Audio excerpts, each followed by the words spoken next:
In this video, we will learn how to add taxes in Cloudtryx Invoice. Adding taxes allows you to set tax rates according to your country. So when you create an invoice, you can simply select the tax you've already added and the correct rate will automatically be applied. Let's get started. From the dashboard, click on Taxes in the sidebar. Here you may see a message that says, Enable tax registered in business profile to manage taxes. Before adding taxes, you need to enable tax registration in your business profile. To do this, go to My Business, click on Edit Profile, scroll down and select Yes under Tax Registered. Now enter your GST number or the relevant tax registration number for your business. Once done, click Save Profile. Now you can easily add taxes in the system.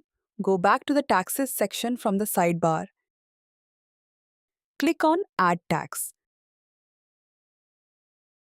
Now enter the tax name and the tax rate.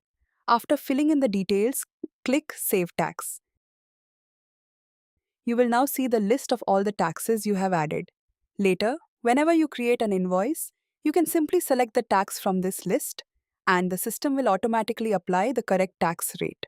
This makes invoice creation faster and helps ensure accurate billing. And that's how you can add and manage taxes in Cloudtryx Invoice. Thank you for watching.